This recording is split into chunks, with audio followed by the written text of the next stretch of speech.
अनुराधा शर्मा जी, जयपुर से। राधा वल्लभ श्री हरिवंश। महाराज जी, आपके चरणों में कोटि कोटि प्रणाम। महाराज श्री, गृहस्थी के कार्य और नौकरी के समय ये ध्यान में रखते हैं कि नाम जप ना छूटे, फिर भी बीच बीच में नाम छूट जाता है।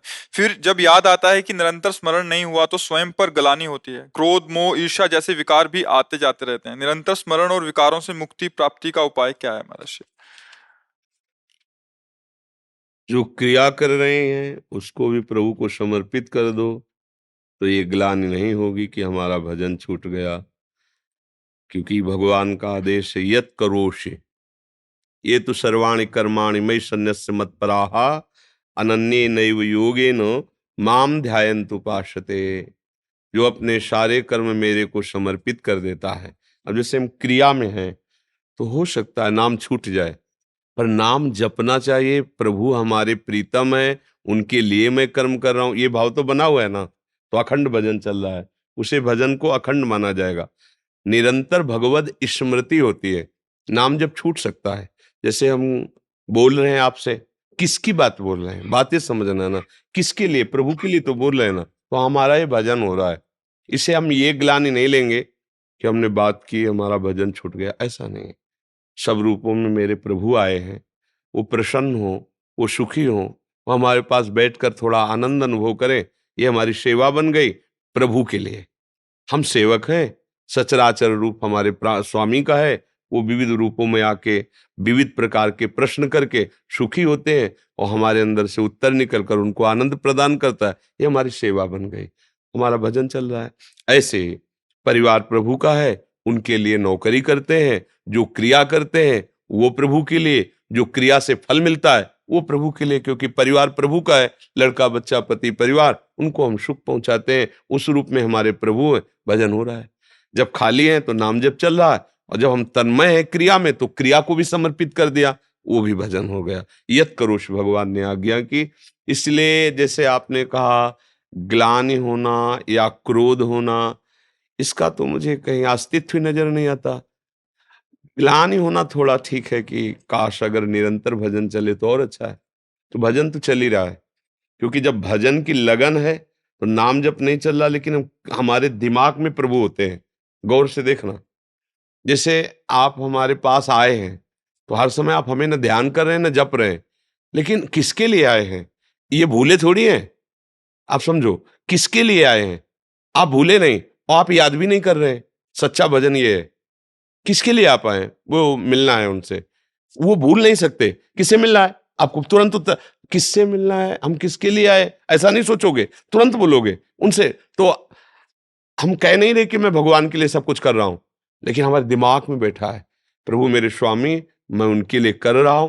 इसलिए ग्लानि शब्द तो ठीक नहीं है, क्योंकि हम प्रभु को समर्पित हैं। हमारा जीवन, हमारी क्रियाएं, हमारी श्वास श्वास, अगर इसमें त्रुटि है तो संभाल लीजिए। और क्रोध, क्रोध तो बिल्कुल निंदनीय बात है। क्रोध आने का कोई गुंजाइश नहीं लगता। क्या क्रोध आता है, क्रोध क्या आता है, किस पर आता है? हमें जैसे नौकरी करते समय जैसे किसी ने कुछ कह दिया तब क्रोध आता है। अब उनको भी प्रभु के रूप में देखते हैं, लेकिन फिर भी हमें जवाब तो देना ही अभी पड़ता है। हाँ, अभी थोड़ी स्थिति कमजोर है, अध्यात्म बल जागृत नहीं हुआ, थोड़ा और भजन करती रहो, भगवद आश्रित रहो, वही बल दे देते हैं। आज सत्संग में थी क्या? हाँ जी। तो आप सोचो कितनी बड़ी भजन की स्थिति होती है। हाथ पैर काट दिए जयदेव जी के, फिर भी उनके लिए उन्होंने अमंगल नहीं मनाया, एक शब्द भी कटु नहीं बोला। ये कितनी बड़ी सामर्थ्य भक्ति की होती है। भजन और करो, भगवद आश्रित रहो। अरे जी, गुरु को तत्व रूप से अनुभव कैसे करें? पहले उनकी बात मान लो तो तत्व रूप से जान जाओगे। अगर बात उनकी ना मानोगे तो फिर नहीं जान पाओगे। हमारी दृष्टि नहीं है, हमारी दृष्टि पार्थिव है, तो आपको पार्थिव दिखाई दे रहा है। हमारी तत्व दृष्टि होगी तो हम तत्व से जान जाएंगे। तो हमारी दृष्टि पहले तात्विक हो, तो उसके लिए तो ऊंचाई सब जगह परमात्मा तत्व या गुरु तत्व सब जगह विराजमान, अखंड मंडलाकारम व्याप्तम एन चराचर, ये तत्व दृष्टि है। चराचर में मेरा गुरुदेव विराजमान है, तो अब तत्व दृष्टि आना मतलब तत्व बोध हो जाना, मतलब परम पद मिल जाना। तो ये तो बहुत ऊंचाई की बात है। पहले हम ये माने कि क्या तत्व हमें कोई मतलब नहीं, मेरे माई बाप जीवन आधार गुरु के वचन है। ये जो सामने बैठे, ये जो बोल रहे, यही हमारा जीवन है और यही हमारे लिए परम तत्व है। बस जान जाओगे। एक जगह मानी संख्या रख ले तो सवाल हल हो जाएगा। सब जगह भगवान है, ये पक्का है। एक जगह कहीं मान ले, जैसे गुरु साक्षात परब्रह्म तस्मै श्री गुरुवे नमः, बस अब बात बन जाएगी। एक जगह में मेरा पति साक्षात भगवान है, मेरा पुत्र भगवान है, एक जगह मान लो, पूरी जगह सब जगह फिर आ जाएगा वो। अभी हम कहीं नहीं मान पाते हैं। अनुकूल हुआ तो भावना कर सकते हैं, पति अनुकूल है तो मेरा पति मेरे लिए देवता, मेरा भगवान, और जहां प्रतिकूल हुआ तो फिर डिवोर्स पेपर में दस्तखत करो। ले, ऐसे ही पति पत्नी पुत्र परिवार, हम अनुकूलता की पूजा करते हैं, अनुकूलता को सुख मानते हैं। प्रतिकूल हुआ, अब बोले वो हम नहीं, अब गुरु जी के पास नहीं जाते हैं। क्यों, क्या हो गया? ओ नहीं, वो ठीक नहीं है, डांट फटकार दबकाना, ऐसे भी है। अब तो चलो उठो, खड़े हो, बाहर निकलो, आज के बाद दिखाना नहीं, हमारा सभा में अपमान कर दिया। तुम हो क्या? अरे गुरु के बच्चे हो, तुम्हें क्या अपमान? चलो निकलो, निकल गए, सुबह फिर आए, दंडवत प्रणाम, बैठ, कैसे आ गए? अब जाएं कहाँ जाएं? नहीं कहीं भी जाओ, हमें पर ठौर ही नहीं और रही नहीं तो क्या करें? अब आपने बांध लिया गुरु को, अब गुरु को बांध लिया। कोई ऐसे थोड़ी संत महात्मा या भगवत चरणारविंद का आसक्त होता है, पहले ऐसे किया जाता है, तुम्हारी निष्ठा क्या है, हट, भाग यहां से, ऐसे पीछे पड़ा है, गुरु गुरु भगवान भगवान, चल बाहर यहाँ चल, कुछ नहीं होने वाला, हमसे तेरा बिल्कुल कल्याण नहीं होगा, अगर तू हमारी बात नहीं मानेगा नरक मिलेगा।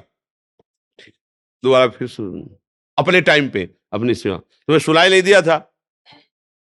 हमारे पास कोई और रास्ता नहीं, आपके सिवा हमारा कोई जीवन में नहीं, नरक देव या स्वर्ग देव हमको इससे मतलब नहीं, आप हमारे प्रीतम है, आप हमारे प्राण प्यारे, आप हमारे, बांध लिया। अब बंध गया, अब गुरु बंध गया, अब बिना आपका कल्याण की ओर छोड़ नहीं सकता। पहले देखा जाता है कि आपका अहंकार किस कोटि का है, कहां समर्पित अहंकार है। तो प्रायः हम अनुकूल को भगवान मान लेते हैं, प्रतिकूलता जहां आई, हमने क्या बिगाड़ा था भगवान का? जब से सत्संग सुना, 2 वर्ष से शुरू किया भजन कर, तब से हानि ही हानि होती चली जा रही, और बड़ी बाधा, और ऐसा ऐसा हो, तो भगवान कहाँ है, क्या है? अरे हमें लगता है भगवान, प्रतिकूलता आई तो हमारी भक्ति गई, हमारा श्रद्धा गया, हमारा विश्वास। ये अभी बच्चापन है, मतलब जिसे देहाती भाषा में कहते, बिना पेंदी का लोटा, जिधर धक्का लगा उधर हो गया। निष्ठा उसे कहते हैं, आप कुछ भी हो जाए, आपका वरण कर लिया, बस हो गया वरण। जैसे सावित्री जी ने सत्यवान जी को जब देखा लकड़ी काट रहे थे, तो उन्होंने मन में निश्चय किया, मेरे पति योग्य तो यही है। अब जब घर गई वापस, पिता सम्राट थे, देवर्षि नारद जी पधारे हुए थे। देवर्षि नारद जी ने पूछा, कहाँ से आ रहे हो? बोले पति का वरण करके। ध्यान, अरे बोले बहुत धोखा, तुमने जिसका वरण किया है वो 1 वर्ष बाद मर जाएगा, उसकी आयु 1 वर्ष रह गई। तो पिताजी ने भी कहा, बेटा भूल को सुधारो, दूसरा वर वरण करो। बोले नहीं, हमारे स्वभाव में नहीं।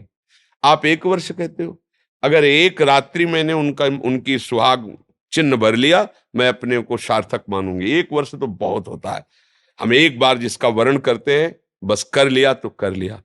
नारद जी ने भी समझा, नहीं समझ, देखो इस निष्ठा का चमत्कार हुआ कि सत्यवान भी जीवित रहे और बहुत से वरदान यमराज के द्वारा प्राप्त कर लिए।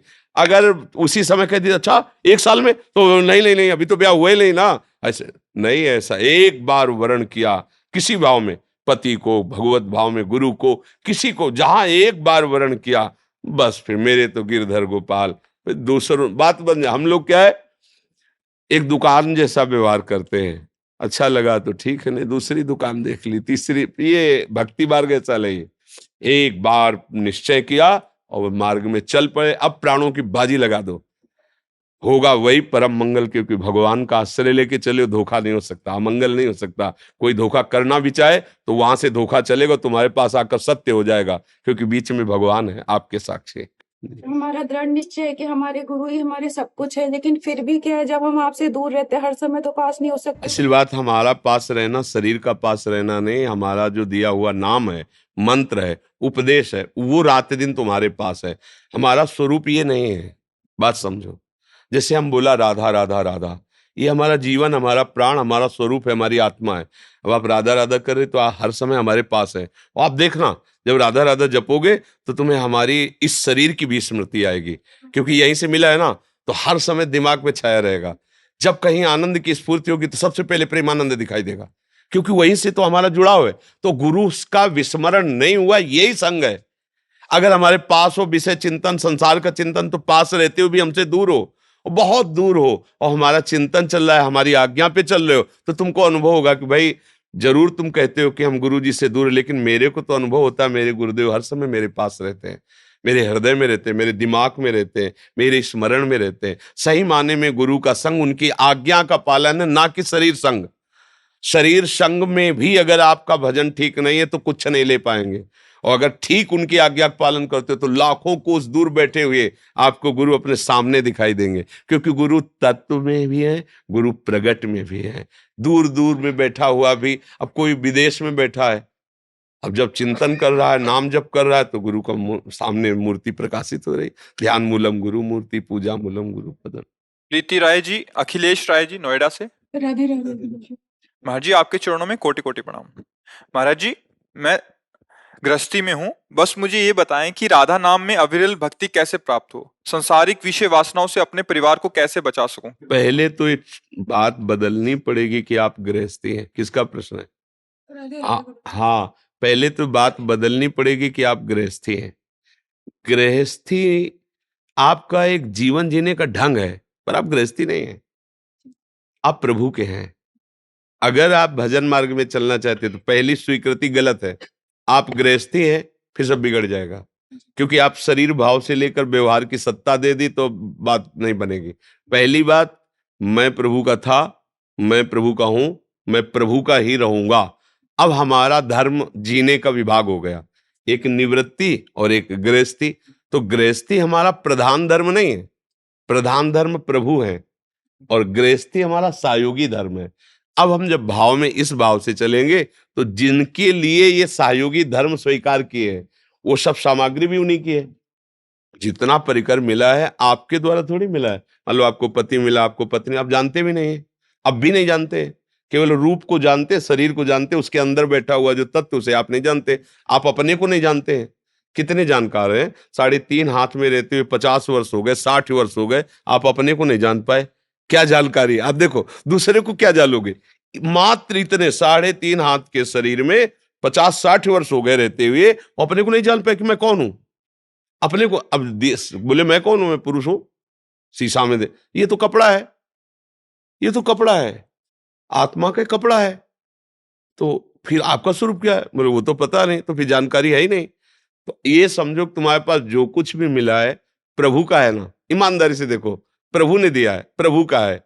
अब सही होता चला जाएगा।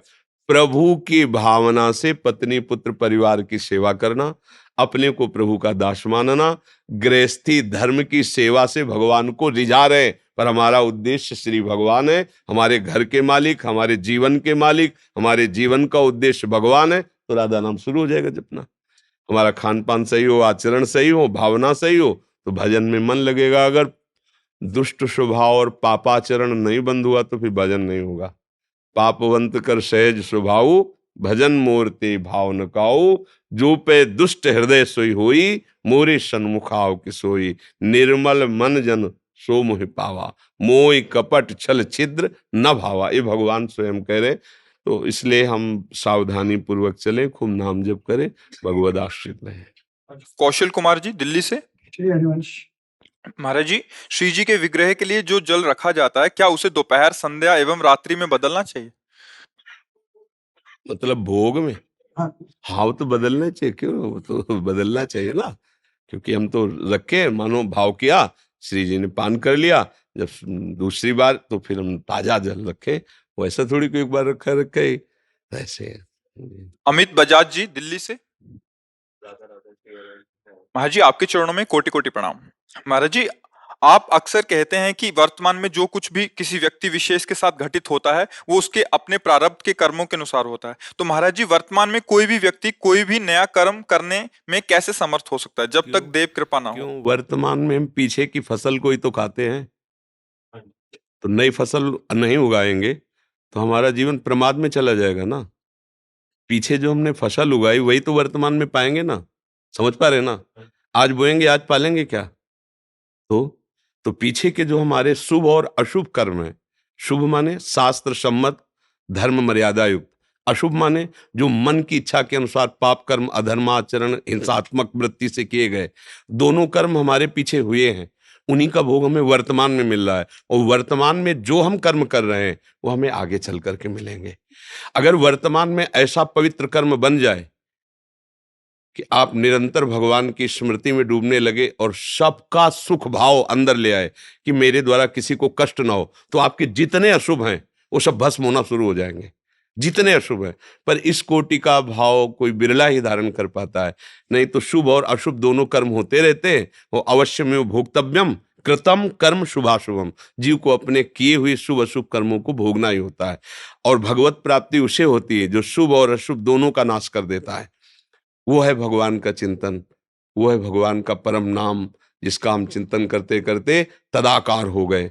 जैसे एक भृंगी नाम का कीड़ा है, वो दूसरे कीड़े को लाता है, दूसरी जाति के कीड़े को, और अपने मिट्टी के घरौंदे में रखता है और उसको ऐसे डंक मारता है और भन, वो भयवश उसका चिंतन करने लगता है। तो बिना शरीर छोड़े अन्य जाति का कीड़ा भृंगी कीड़े के रूप में प्रकट हो जाता है। तो हम तो प्रभु के हैं ही, प्रभु कहते हैं ममैवांशो, और अगर मैं प्रभु का चिंतन करने लगूं तो मुझे भगवत स्वरूप होने में कितनी देर लगेगी, क्योंकि मैं तो भगवत स्वरूप हूं ही। अपने स्वरूप को छोड़कर देह भाव से युक्त होकर इंद्रियों के भोगों में सुख ढूंढने की वजह से हमारे द्वारा पाप कर्म हो रहे हैं।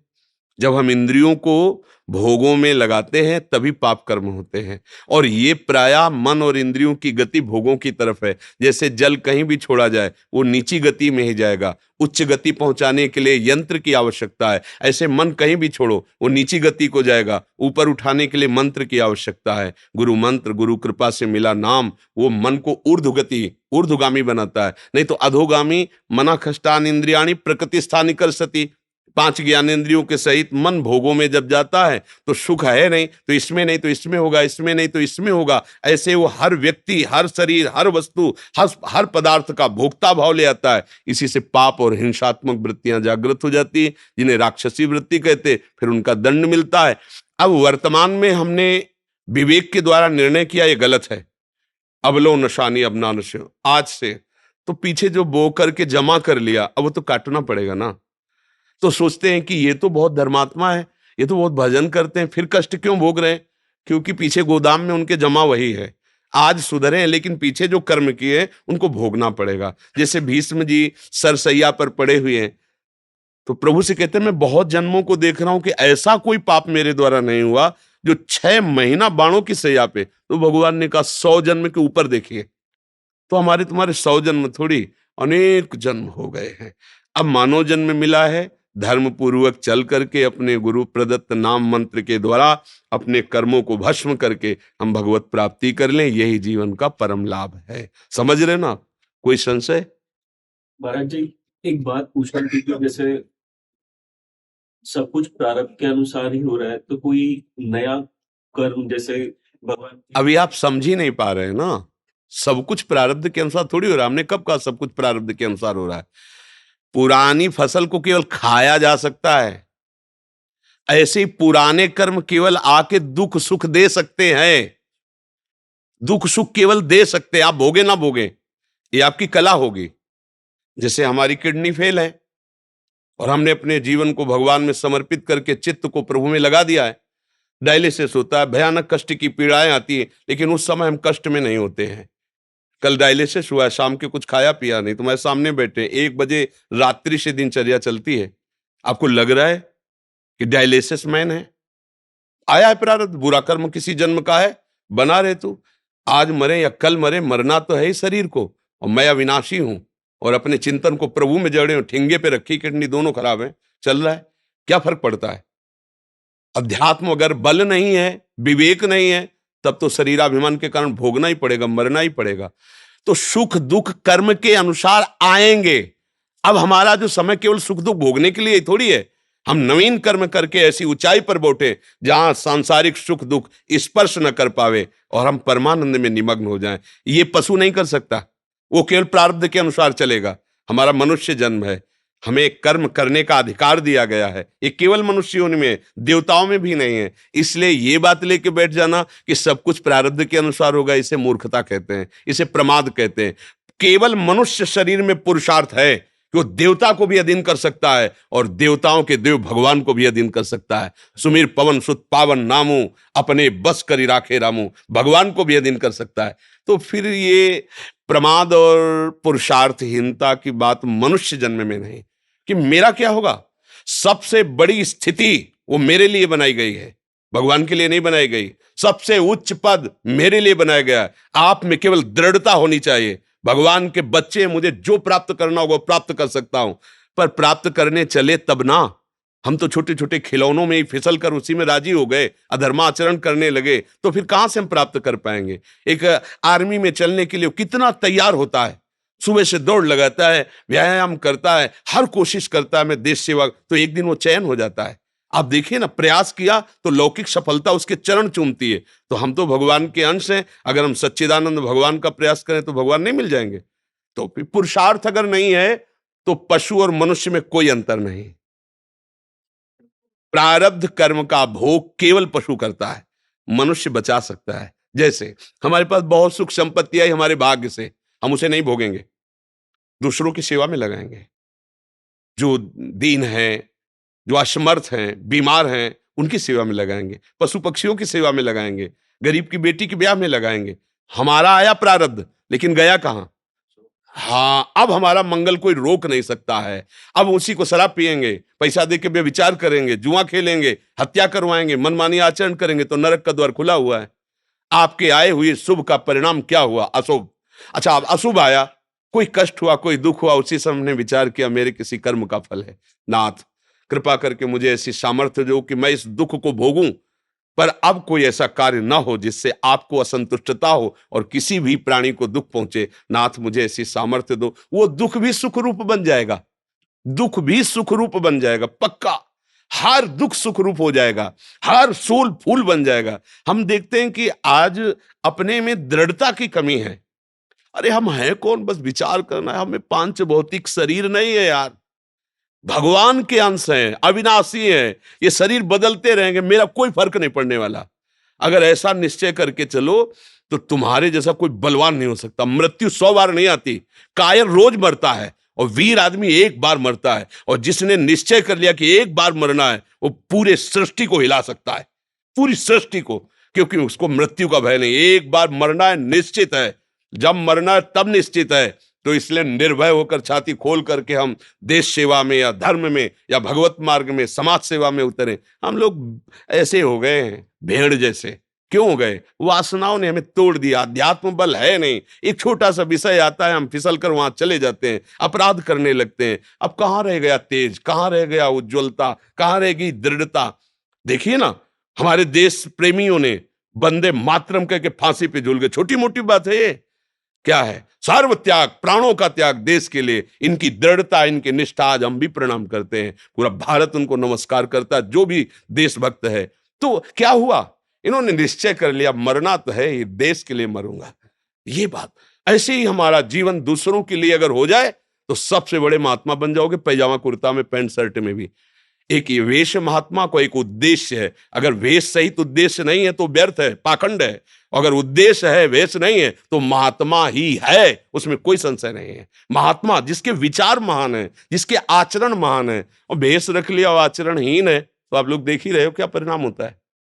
तो पुरुषार्थ हमारा डगमगाने ना पावे। 100 बार हारेंगे पर हम चढ़ेंगे इस मार्ग पे। हमारा पुरुषार्थ प्रबल होना। आज पुरुषार्थ नहीं रह गया।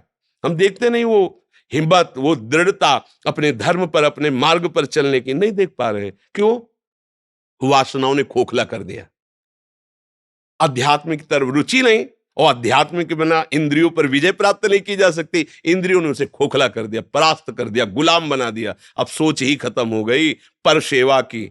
सोच रह गई दूसरे से कैसे सुख भोगूं। इसी को कहते हैं राक्षसी वृत्ति। जितने घोर अपराध होते हैं इसी वृत्ति से होते हैं। दूसरे से कैसे सुख भोगूं, और जितना अच्छा कार्य होता है दूसरे को कैसे सुख पहुंचे मेरे द्वारा। बस अंतर इतना ही है। पुरुषार्थ अगर कर ले गए ठीक, तो तुम भगवान की प्रसन्नता का हेतु हो जाओगे। और पुरुषार्थ नहीं किया, केवल प्रारब्ध में फंसे रहे, तो पशुता और हमें कोई तिनते खर सूकर स्वान भले, जड़ता बस जे न कहें कछुए, जरि जाओ सो जान की नाथ बिना, जो जिए जग में तुमरो बिन होए। पशु श्रेष्ठ है मनुष्य से। क्यों? क्योंकि अपने प्रारब्ध का भोग भोग करके ऊपर उठ रहा है, और हम नए कर्म पापाचरण करके उनसे भी नीचे की तरफ जा रहे हैं। इसलिए हमें पुरुषार्थ पर ध्यान देना चाहिए। एक एक श्वास हमारी बहुत कीमती है, उसे यदि हम गुरु चरणों में, प्रभु के चरणों में समर्पित करके सत्य आचरण करते हुए भजन करेंगे। देखो, भजन का मतलब केवल माला चलाना नहीं। किसी भी प्राणी की तुमने रक्षा कर ली, किसी भी प्राणी को सुख पहुंचा दिया, तो उसमें बैठा हुआ भगवान प्रसन्न हो जाएगा। एक दिन एकनाथ जी महाराज बड़े संत हुए हैं, वो गंगोत्री से जल ला रहे थे रामेश्वर जी में चढ़ाने के लिए। बहुत से लोग उनके साथ थे। रामेश्वर जी थोड़ी दूर रह गए थे, तो एक देखा गधे को, वो तड़प रहा है मरणासन स्थिति में, जवान बाहर निकली हुई, मानो प्यासा है, उनको नहीं रह गया। तो उनके साथियों ने कहा, अरे पागल हो, रामेश्वर जी नजदीक है, गंगोत्री से जल लाए हो गधे में। वो दौड़ के गए, ऐसे गोद में उठाया, पूरी गंगा जली पिला, और ऐसे दुलार करने लगे। तो सब गए रामेश्वर, और रामेश्वर वहां प्रकट हो गए, गधे भगवान प्रकट हो गए। भगवान का साथ, किसी भी जीव में भगवान है ऐसी भावना करो और उसको सुख पहुंचाओ, वही भगवत प्राप्ति। कुत्ते में नामदेव जी ने भगवान देख लिए ना। अब हम श्री विग्रह में तो भगवान को मानते हैं, और बाहर हम राग द्वेष करते, दूसरों को दुख पहुंचाते, कभी कुछ अच्छा नहीं होने वाला जीवन में। सब में भगवान की भावना करो, ये पुरुषार्थ है। और है वो, अगर भगवान की शक्ति ना हो तो सब ज्ञान विज्ञान सब धरा रह जाए। भी एक सेकंड में इस शरीर को नष्ट करने का विधान बनाया जाएगा, भाई फूंक दो जाके, क्योंकि वो जो था वो अंतर ध्यान हो गया। तो बस उसी का हम पूजन करें, सब बढ़िया बात बन जाएगी। कर्म योग पर ज्यादा ध्यान दे कि भक्ति योग पर ज्यादा ध्यान? हमें तो लगता है दोनों बिल्कुल भी लग नहीं, दोनों एक ही बात है। समय जिसको इसको ज्यादा दे, केवल प्रभु को, चाहे हम कर्मयोग कर रहे हैं, भक्ति योग कर रहे हैं, उसी का कर रहे हैं ना। सबकी सेवा की भावना रखते हुए, सब में भगवान है ऐसी तत्सुख भावना, ये कर्मयोग है। लेकिन भगवान है, ये भक्ति योग है, दोनों एक में मिले हुए हैं। हमें तो आज तक कोई भी योग अलग नहीं लगा, चाहे ज्ञान योग हो, चाहे अष्टांग योग हो, चाहे भक्ति योग हो। मतलब ये घाट हैं, जहां स्नान होगा वहां एक है। जैसे यमुना जी जा रहे ना, तो आप चाहे जिस घाट में जाओ तो मिलेंगी तो यमुना जी ना, तो चाहे जिस योग से जाओ मिलेगा तो परमात्मा ही ना। उसके मार्ग अलग अलग हैं, लेकिन स्नान अवगाहन एक ही परम तत्व का होता है, उसमें कोई अंतर नहीं।